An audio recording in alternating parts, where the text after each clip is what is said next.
I think this is slightly a breakthrough, even that's something very small but very enormous, I think, in timing.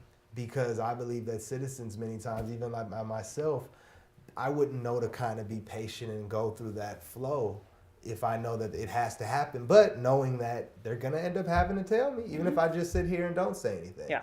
Now, I think the other part, I'd say, if you're not somewhat cooperative, if they're asking questions and you just aren't speaking back, and I'm just giving scenarios that what would give an officer a right, if I'm a lawyer, playing lawyer, to but to apprehend or require my client to leave their vehicle. When do you have to leave the vehicle? Technically, yes. There is federal case law that says, and kind of go back to what you said earlier. The federal courts have deemed that traffic stops are inherently dangerous. Most police officers are killed during traffic stops. That's what I mean, and it's not So, and not just from traffic accidents, actually where people pull out guns and shoot us or try to shoot us. So the courts have deemed that because traffic stops are inherently dangerous, that police officers can justifiably ask people to exit the vehicle. And like sit on the curb. That's when they usually ask people. Well, we don't sit people sit on you the curb. on the curb. Oh, okay. For our We department, actually have a that's not what we policy do. that goes back to 1990, I believe. So that's important. So LAPD does not sit you. Right. I've been sat on the curb before, so I should have known about your office, Inspector General. You got lucky. Yeah. I got lucky. You got lucky. Yeah, we have a policy that we don't sit people on the curb because we feel it's demeaning. And it's interesting because San Francisco Police Department just made a similar policy as well. And I will just, I guess to clarify, because it was in Culver City. That would be a different jurisdiction. Yes. Yes, That's we what it have a is. little area that overlaps. Culver but City, you should change your policy. I'll say with a And- smile. Thank and- you. I hope you all do well. It's something important to know and realize that, because a lot of times we talk about policing like it's all of policing. And as we mentioned when we were doing background and talking about what can we get out of this series, and I talked about the scope of it is LAPD, because that's what our reach is. And but I understand as a community member, you're like, the police are the police, and I've been there and looking at different agencies, But this is good to hear, and that we need, because I think that's where the disconnect, and that's where that's what newspaper. That's why we're here, to give information and declare, help bring clarity, and you're all helping to bring that, and that's what I think is a breakthrough today, is us understanding how far things should go, should not go. What should we be expecting to happen in these processes? What not to happen, and then what rights do we have again? So I didn't mean to cut you off. No problem. So going back to can an officer ask you to get out of the car? Are you required to? The courts say yes. You are required. If an officer asks you to get out of the car, you and the passengers, and we can detain the passengers as well. The courts have deemed that. Is there an order again to that? No. The ID, so you can walk up to a car. Hey, get out. Right. I don't even technically have to walk up to the car. I can stay at my car and You're then correct. ask you. Okay, that's good. Okay. Sir or ma'am, step out of the car and step over on the sidewalk. Okay. No, that's important. Okay. So again, what I like to tell the community is educate yourself as much as possible. How often have you seen someone driving down the street with headphones in both ears? Me today. Sorry. Happens all the time, The right? iPods Yeah, no, do but it. yeah. Right, but that's against the law. You're not supposed to have it in both ears. It's only supposed to be one ear. Really? Yes. It's a So a lot of people, $210 ticket too, by the time all the fees are don't done. know that, and a lot of people don't know it. And unfortunately, I think the state and the city and the county, we don't do a good job of educating the And I community. thought as you well. guys would be proud of me. Like, No, because you're like, I'm hands I free. would turn and look at the Yeah. officer. Hello. Yeah. Look. Hands free. Yeah. Look Hands at free. me. And you'd be like, pull over. Yeah. How about And that? so that's the Oh thing my is that- God. Wow. Again, that's why these kind of conversations are important, because there's these nuances of how the interaction goes. And for us as in law enforcement, when we know, hey, I can ask you to get out of the car, we don't think about it necessarily. But Right. for you as the person being asked, I can 100% understand where. Why are you pulling me out? Why of are the you car? pulling me out of the car? Are you even allowed Is to it do because that? I'm black, or is it because I'm this, or is it because I'm in a certain community? All those things come into play because the community doesn't know. They just assume because unfortunately we watch a lot of TV. And we see what we see on TV, we think is reality, and it's not always the case. And that it's gonna escalate to Right. that. And look, and I know we're jumping around No, and it's okay. with the stops, but to keep us centered and on cue. So again, we've kind of talked pedestrian stops. We've now kind of addressed in the midst of a traffic stop. Again, just to be clear, we should always. Can you just overview the bullet points? Yeah. So the on bullet both points sides, are, just to make sure that we understand. hey, this is a normal human interaction. So let's be respectful where we can be. Let's always start there. Let's remember that it's being recorded, and that's to your benefit as the community member, right? Because if you feel like something's not going well, it's being recorded. You always want to talk to the officer if you have questions.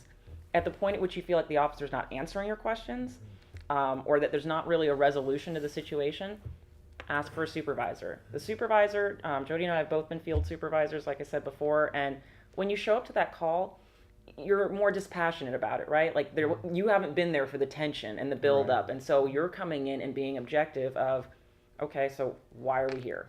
What did you see? Because officers can be wrong, and the supervisor may say, Absolutely. "Hey, absolutely." Because I've seen that on more footage is being released, nationwide, and not necessarily your jurisdiction, but I've seen a supervisor like, "Man, no, you're wrong." And so, but that's our job. So that's what we're paid to do, is to be able to come in and be good risk managers for the department, and that's protecting the officers and the community. Because when we come in and we're able to go, tell me why you're here, what happened.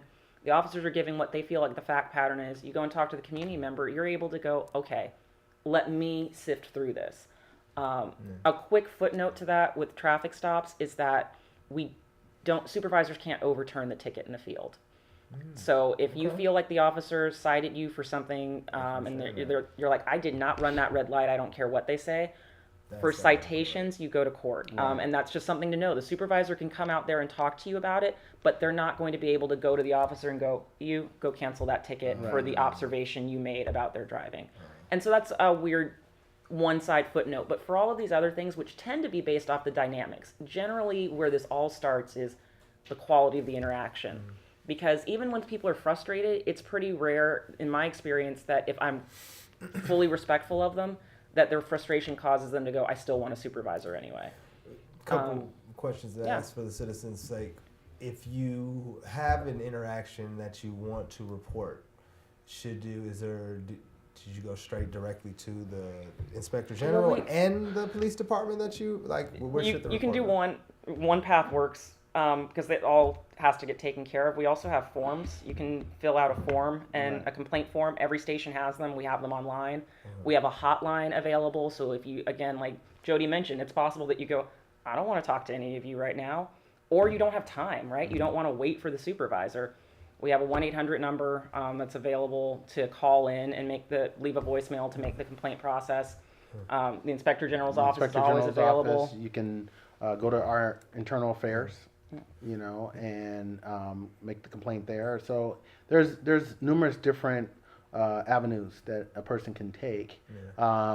We just ask that if you got to follow through. Because we won't know unless you tell us. Because telling your friends or your family members doesn't change the behavior in us, because if something really did happen that is wrong, we have to know about it so that we can investigate it and make sure it's not continuing to happen.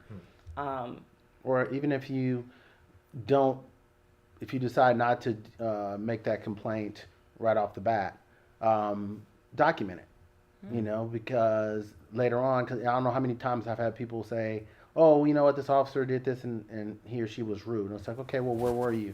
Oh, I don't remember. Or what was the officer's name? Well, I don't remember. What did he look like? Oh, he was this or he was that. Well, we have 10,000 police officers. Right. So unless you're talking about, somebody who's specific, we have a couple of officers that are like 7 feet, it's hard to describe, someone. So follow through. And then also what I would ask the community to do as well is not only when you have a complaint, but if an officer does something well, go and make go and make a commendation for the officer. And that means a lot to us. Citizen commendations are a big deal because we go through our days and we're trying to take care of as much as we can, and we have our own internal system for writing up things, and it tends to be good arrests or you did a really good investigation. But it truly does mean a lot to us for a citizen to come by and just go, you know what, they were really kind to us. They really, really helped us out. And so just like we want to hear if we're doing something bad, we would love to hear if we're doing something well, because feedback is what drives this department and makes us better. Whether it's positive or negative, we need to keep having this interaction with the community so that we know if we're meeting your needs, and if not, how can we do it better? And just, and just to piggyback on that again, and it doesn't have to be something miraculous. If I treated you fairly on a traffic stop, then a commendation coming from Brandon saying, hey, Jody treated him, fairly on a traffic stop is a lot more than from a sergeant or from a captain saying, oh, you did a good job on this arrest. And what's the way you just call? What's the quick? You Sometimes can people are call- just lazy. yeah, we can And call- what's the way to do it? Truthfully, yes. People don't even want to do the subway I know. surveys at the bottom. I mean, So you can call the station and ask to speak to the watch commander. The watch commander will say, they'll type it up and say No, that, that's- okay. because I Otherwise, think- you can write a letter, or we have citizen commendation Yeah, forms. online. All that stuff is on. online. And also, the Inspector General's office also has a website, and they also have an app where you can actually make the commendation or the complaint on your phone. And